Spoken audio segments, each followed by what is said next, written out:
Hello, thank you for tuning into my channel. This is Erica with the Purple Quilt Company, and today is the Finish It Friday video for Friday, November 1st, 2024. So if you want to see what I've been working on for the past 2 weeks, please stay tuned.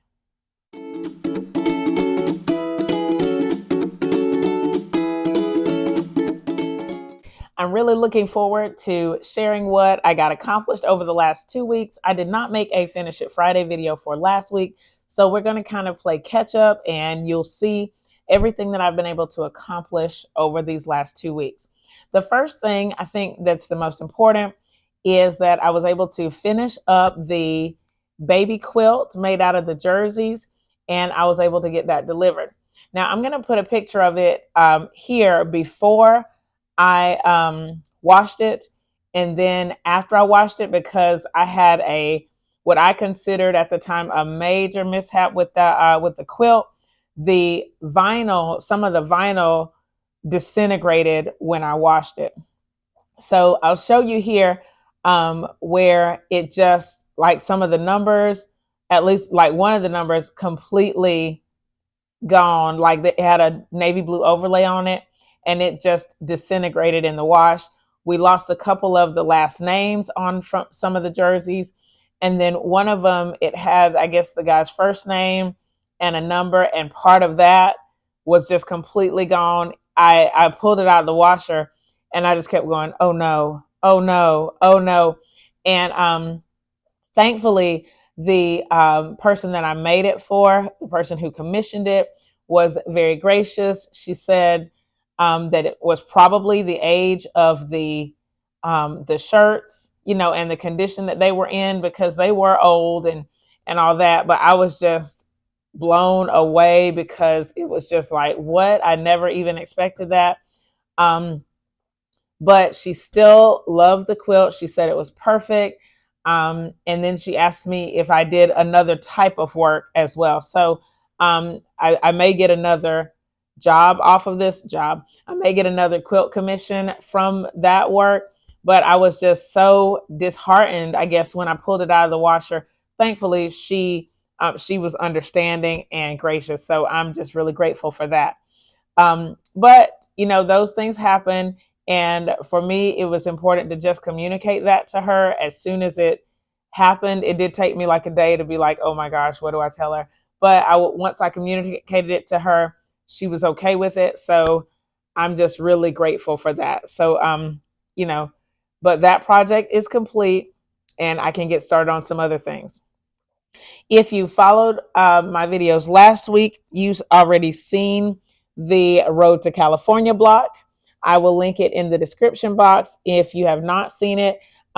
This was from the Block a Day book. I have the Block a Day book right here, and I used my 2.5 inch squares that I've pre-cut and 5-inch squares to create this block. Really nice. I like how it came together. It's kind of a variation or a reboot, I guess, to the Jacob's Ladder block. So I'm loving it with these half square triangles and 4 patches. Again, the video will be linked in the description box if you have not had a chance to see it.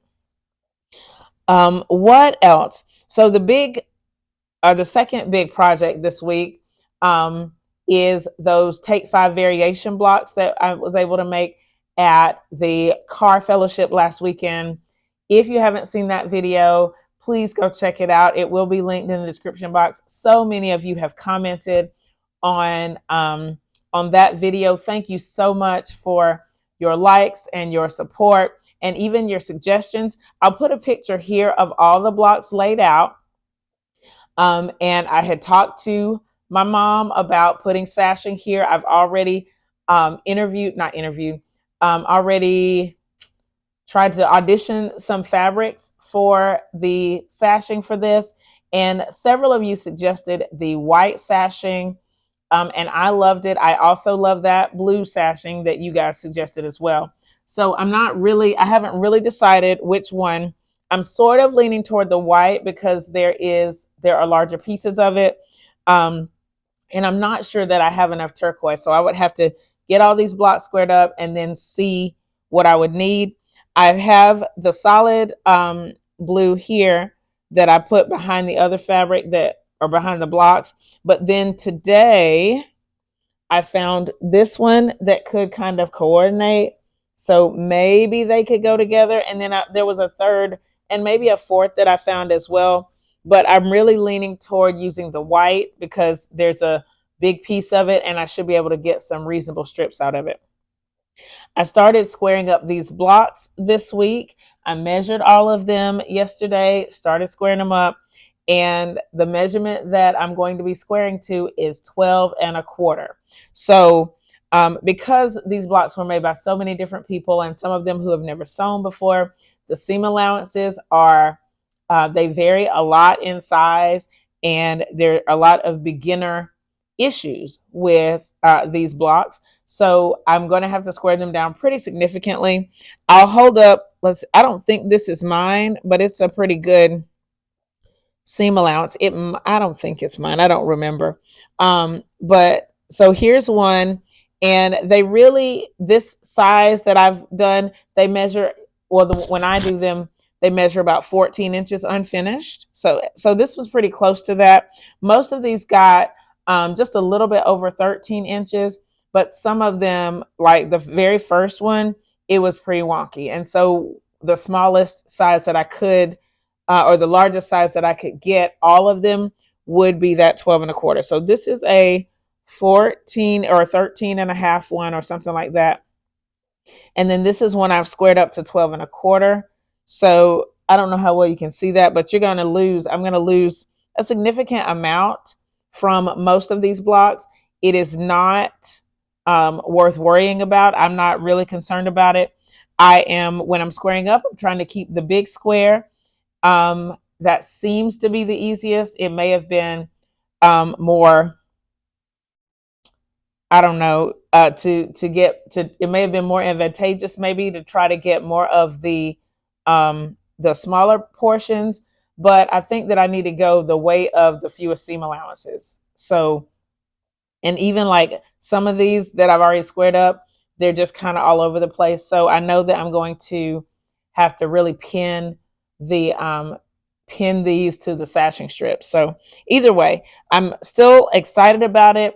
I am leaning towards, since these are 12 1/4, I'm leaning towards 2.5 inch unfinished sashing, just to get kind of a bigger size for the quilt. But just excited about it, looking forward to seeing how everything comes together. And from the cutoffs that I've made from these blocks already, there are going to be some strings that have some seams in them. So I think that could be a great project to go to next, to make some string blocks if I get an opportunity to get with the group again or have some kind of little mini sewing camp. I think string blocks will be perfect for that. And then to use the leftovers from these, I think it would add another special touch. I don't know. So that project is in the works. Now, behind me, you can see these big giant squares and rectangles because I have started to get this ready for the backing of the giant Jacob's Ladder quilt. Put a picture of it right here. This is another baby quilt, and I'm piecing the back. I had originally wanted to use this grunge for the backing, but there's not enough of this. So I decided to take these colors, blue, yellow, white, turquoise, and create a piece back. So all of these are part of that. And then I have some yellow here that would not fit on the design wall. My last step for this, before I can stitch it together, is I'm going to cut the remaining squares out of this grunge that was my original inspiration. And I think I need 9 squares of this. And these squares are pretty big. They're 12 1/2 inches. So I'm going to do 6 rows, but it's going to be like a combination of squares and rectangles. So it's going to be kind of staggered, and I think it's going to be really nice. So that'll be next. And at the same time, I'll be squaring up these blocks and all that kind of stuff. I'm just looking forward to completing these projects. I love working on new things. And so it's really fun to do a little bit of this and a little bit of that. I have a desire to go back and get some of those old quilt tops, start putting them on the long arm. But I have to kind of prioritize that because I do have this one. It's not a commission, but it was promised to somebody. And so I really want to get it to them pretty quickly. And then this one, the Take 5 variations, is sort of a labor of love. And so I want to get that one together as quickly as I can as well. So much fun enjoying all the processes of my sewing. Let me know in the comments what you're working on, what you're looking forward to, what you're excited about. Are there special holiday projects now that it's November already? Oh my gosh. What are you working on to prepare for the holidays? Let me know in the comments. If you have any questions about what you've seen in this video, leave them in the comments below as well. Thumbs up this video, share it with your friends, and subscribe if you haven't already. Thank you so much for watching, and I'll see you next time. Bye!